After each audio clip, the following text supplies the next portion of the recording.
which really got on my nerves. I was like, why is there no chapters?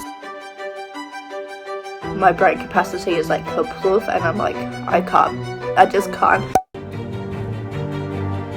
Hi everyone, and welcome to another reading vlog. In this one in particular, I've decided to introduce a new series to you all, which is going to be called the Box Chronicles. And Steph from Steph Love has a very similar concept where she reads books as well, but she focuses more on reading whichever one she wants, whereas I'm focusing specifically on 1 month's book boxes that I've received. So for example, I'll just show you guys because I feel like that way it's easier to explain. So in this one in particular, I'll be focusing on my May book boxes that I received. So in the month of May, I received 5 books, and the books I received was Anyone But You, Broken Souls and Bones. Sorry, that's the wrong way. Then I received The Night and the Moth. Oh, The Floating World is also the wrong way. And then A Steep and Savage Path. They're all the wrong way except for 2 of them. So they were the books I received in May. So for this video, I'll be reading these books. But because I've already read Anyone But You, I don't need to read this one anymore. So I've only got 4 books I'll be attempting to read. So I was very impressed with the book boxes picks for this month. I'm super invested in a lot of them, but the one I'm probably the most excited to get to is The Night and the Moth by Rachel Gillig, because I read the One Dark Window duology by her, absolutely loved it, and I've been anticipating this book ever since. And I actually enjoyed this edition way more than I expected to, because when I saw the photos of it, I thought, this is ugly. I don't really love it, but seeing it in person has made me appreciate it so much more. I think this will be my first book, but if I come back to you and be like, hey, I've actually read a book and it's not The Night and the Moth, don't be surprised.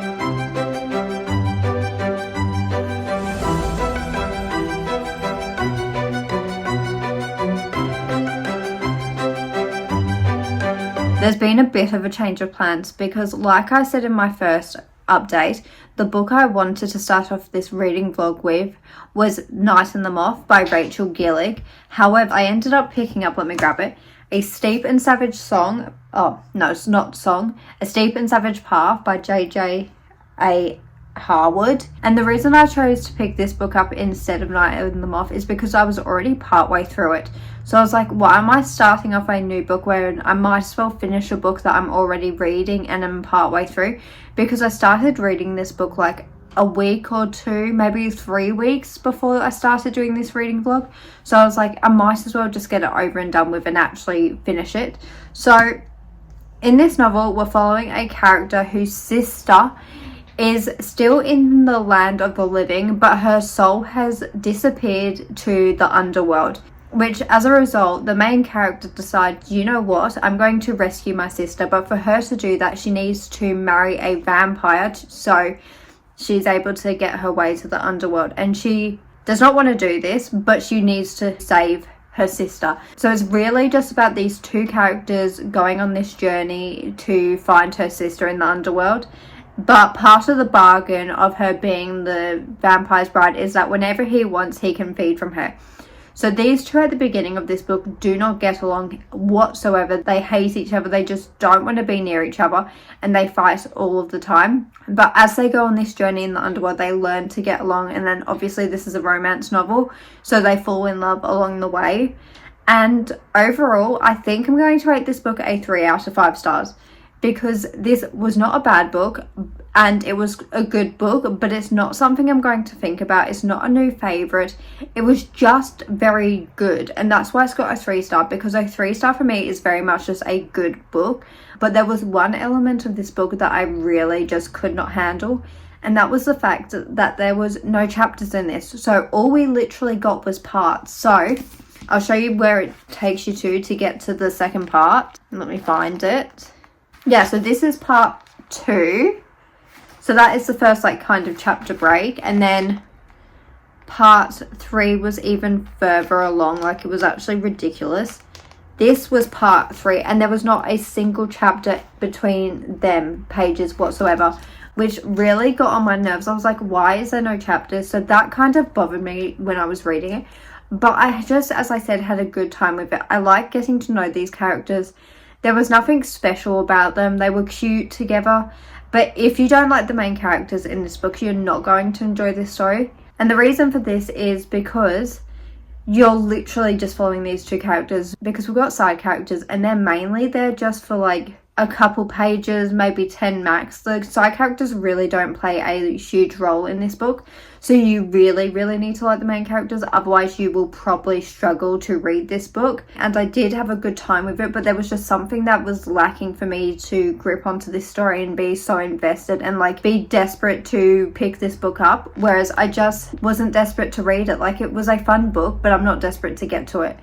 And that partially could be because it's been my exam season, so I've been really busy with exams, but at the moment I am in such a slump. I'm like, I just can't be bothered studying, and it's honestly the worst because I should be, but I can't do it. I literally can't do it. And I don't know if that's because I've done my first exam and it kind of went haywire because I just could not complete this at all. So that's another story for another time. But that could be impacting my enjoyment of this book. But I just managed to binge read the rest of this book last night because I just wanted to get it over and done with, kind of, because even though it was a good book, there's books I'm more excited to get to in this reading vlog, and this was probably the one I was the least excited to read. So the fact that I've ticked this book off first is super exciting. And yeah, it was a 3-star read, nothing special, but there was nothing bad about it except for the no chapters. But the actual storyline itself was really interesting, was fun. It was just okay. And one last thing before I move on to the next books is you need to like a traveling story. This is very much just these characters going along in the underworld and traveling to different locations and having to do different things to get to new areas within the underworld while they try to rescue her sister. So yeah, as I said, a 3-star read, that's all I can say. So we're going to stop talking about this book and we'll talk about my next reading plans. So I've actually already chosen what book I'm going to read next, and that book is The Floating World by Axio. So the reason I know that this is definitely going to be the next book I read is because I've actually already started it, and I'm currently 178 pages in, and I started it last night and then I've just continued on with it today. So hopefully I will be able to finish this book tonight, and then I can give you all another update probably tomorrow of what my final thoughts are of The Floating World.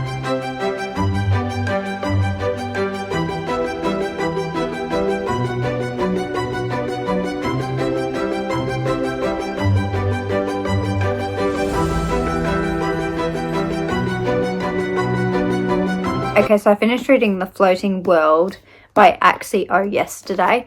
So this book is a dual perspective novel, and one of the characters we're following is called Sunho, and he is from the underworld. And then another character we're following is called Ren, and she is a traveling acrobat. And then one day something happens in her family, which means she needs to go on an adventure trying to find a solution to help save her uncle. But to do that, she ends up meeting Sunho, and then the two of them go on this journey together. However, she's keeping a secret from him that if he finds out, it could be life-threatening to her. So you've also got that tension between the two of them, of her being cautious of him because he's trying to find her for certain reasons, which you find out as you read this novel. But overall, I was pleasantly surprised by how much I enjoyed this, because at the beginning, it took me a while to get into, and it wasn't until Sunho and Ren actually met that the story really picked up and I got invested in it, because before that, it was very much just build up and set up to the actual plot of this novel. And because of that, I'm so glad I own the Fairy Loot edition, because I just think it is stunning. Like, I love this edition so much, and hopefully they'll give me a replacement, because this one is like really badly damaged. I don't know if you can see that, but it's damaged there, and it's like bent at the back, and then it was bent in... Oh, it's not really bent there anymore, but it was damaged there.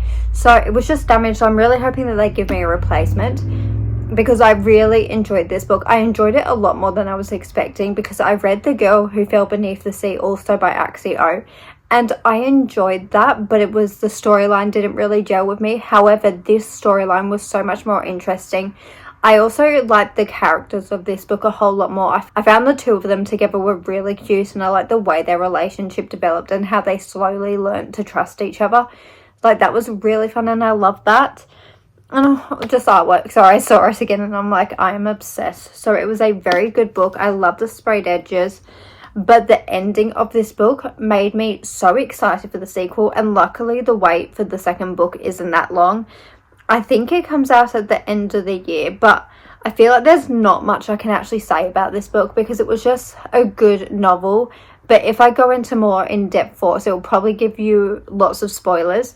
But one thing I also will say is I loved the relationships in this story, like the way they are there for each other, and especially like the familial relationships. And I also love seeing Sun Ho learning to trust people and like letting people into his life. That was really sweet. So I think that's all I'm going to say about The Floating World. I should tell you my rating. So overall I rated it a 3.75 out of 5 stars. It was a very good book, but because of the beginning I just couldn't rate it any higher. And it's not like a new favourite. So even though I had a good time reading it, it's not a book I'm obsessed with and will constantly think about, I don't reckon. But I will think about the ending. Like, the ending will stick with me because it wasn't really shocking, but it was definitely a cliffhanger. So I cannot wait to see what happens next. So I'm going to stop talking about this book.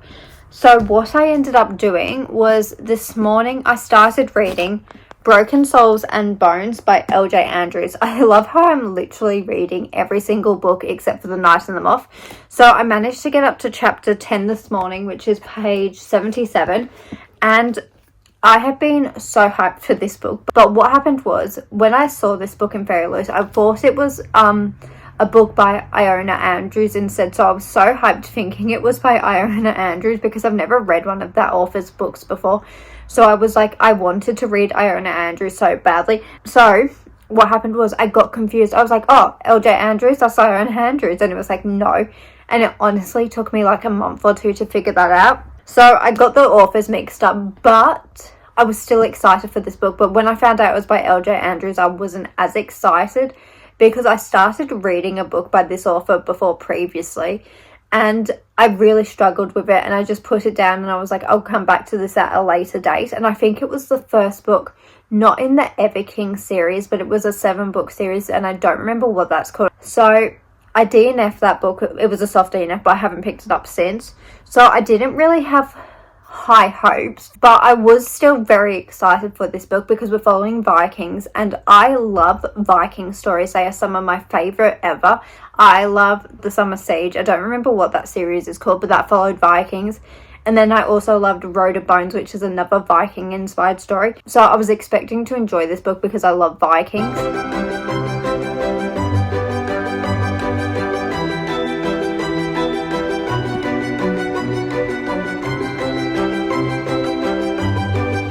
I ended up finishing Broken Souls and Bones by L.J. Andrews last night, so I wanted to give you guys my final thoughts on this book. So in this story, we're following a character who lives in a small town, and her name is Lyra, and she is a meddler, but because of this, she's hidden her powers away until one day the other main character, Rorik, comes along with his soldiers and they find out she is living there. So Rorik ends up taking her under his guard for the king. Overall, I had a really good time with this book, but I am so conflicted with my rating because I don't know if it should be a 3-star or a 4-star, but I don't think it would get higher than a 4-star, but it was probably the best book I've read of this reading vlog, so for that reason I'll probably give it a 4 stars. But I think the reason I'm so conflicted with this book is because I spent so much of this just being confused that I found the magic system to be really confusing. I didn't really grasp it that well. So I was reading it, but while I was reading it, I was also very confused. However, I loved the characters. So even though I was confused, the characters really sold this book for me. And I feel like if I reread this book, I would understand it a whole lot more. But it was just such a bingeable book. Like, it didn't take me a long time to get through at all. I had so much fun with it. But as I said, the magic system just was so unbelievably confusing. And I just don't know if it was the way it was written or the way things were explained, that trying to grasp what was really happening in the politics in this world was also very difficult for me. And I just don't know if it's because my comprehension was crap as I was reading this book, because I'm like worrying about exams. Like, so maybe there's other things on the top of my mind. So when I'm reading this book, it's not really getting my full attention. But then I don't know. However, as I said, I loved the characters so much. I loved Rorik, I loved Lyra, but I think my favourite characters were honestly the side characters. This has got some of the best cast of side characters I've read from in a long time.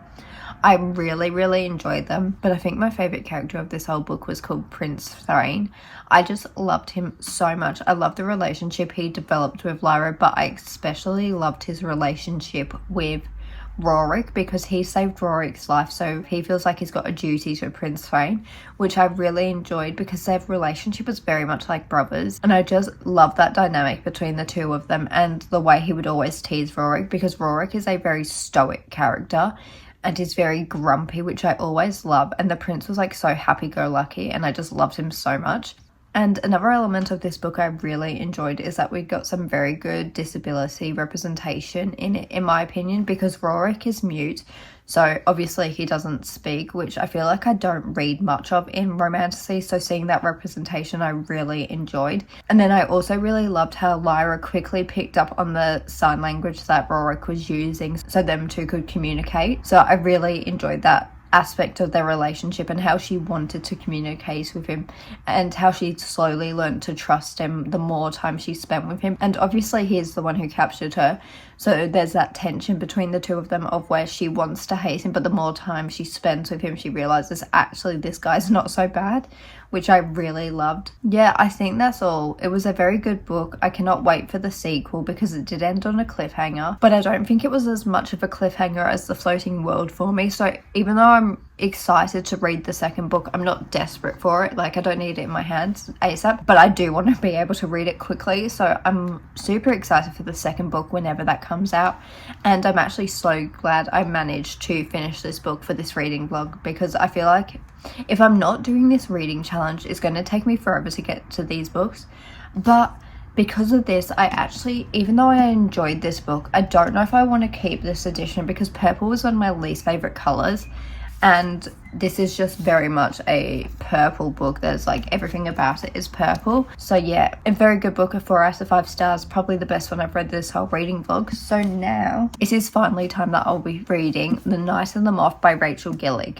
I have wanted to read this book since the start, obviously because this was the book that I said I would read first, but it's actually the book I'm reading last. And I've read from Rachel Gillig before and really enjoyed it, so I cannot wait to dive into this book. But I don't think I'll be able to get much read today because I've got an exam that goes from 9 a.m. to 9 p.m, so I need to get that done. But I really just want to read this book.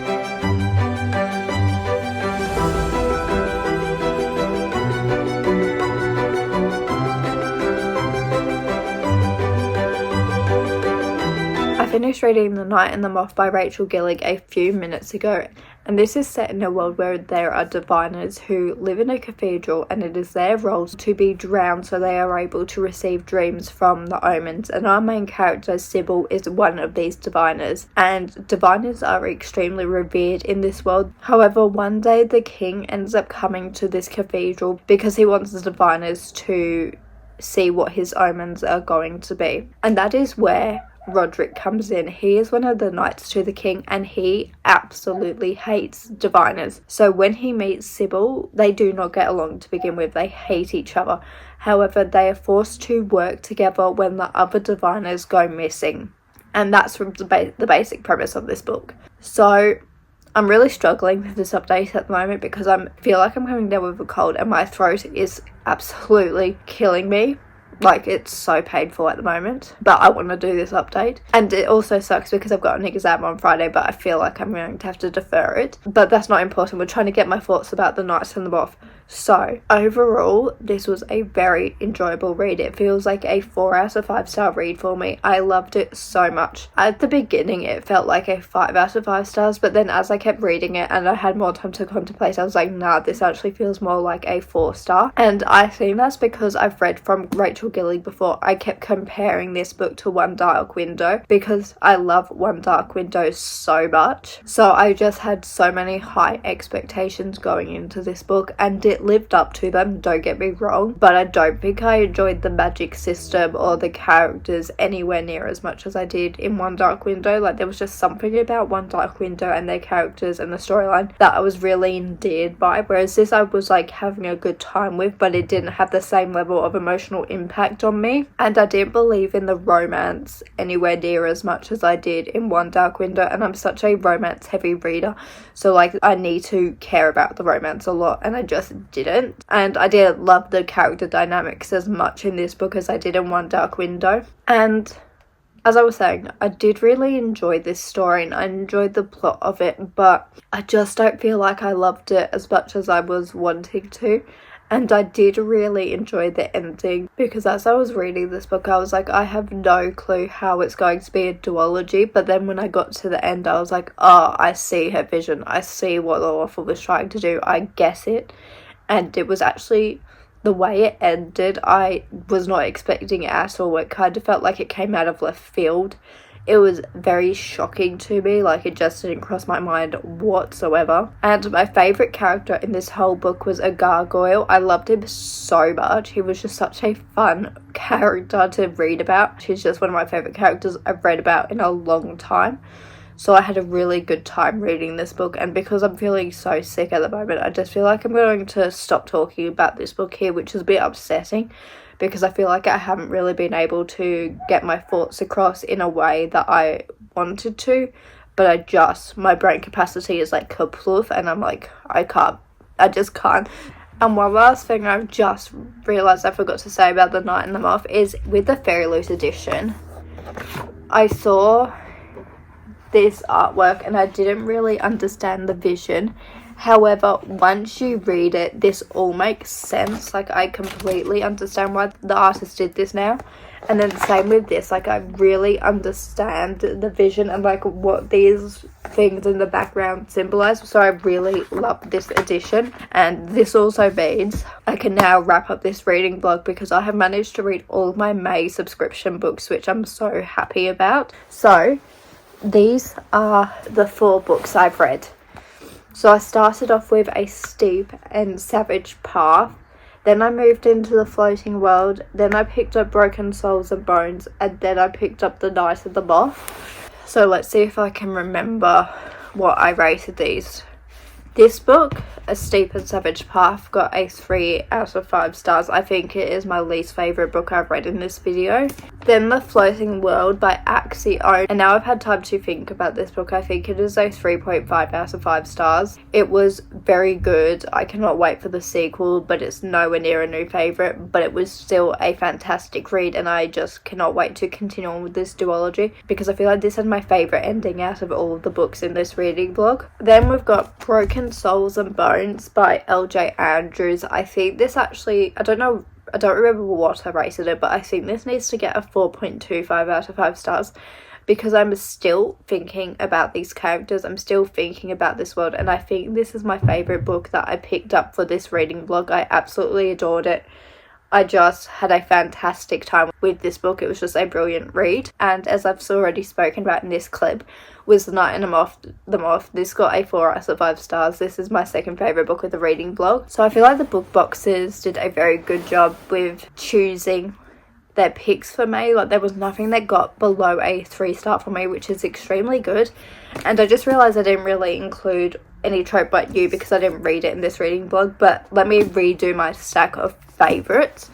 So I actually think my least favourite book that the book boxes picked for May was Anyone But You, and then that's from worst to best. So I'm going to wrap up the first episode of the Box Chronicles here, because I've spoken about everything I needed to. This was a very good reading vlog because all the books were above a 3 stars, so I'm very happy with that. I just want to say I hope to see you next time, and bye.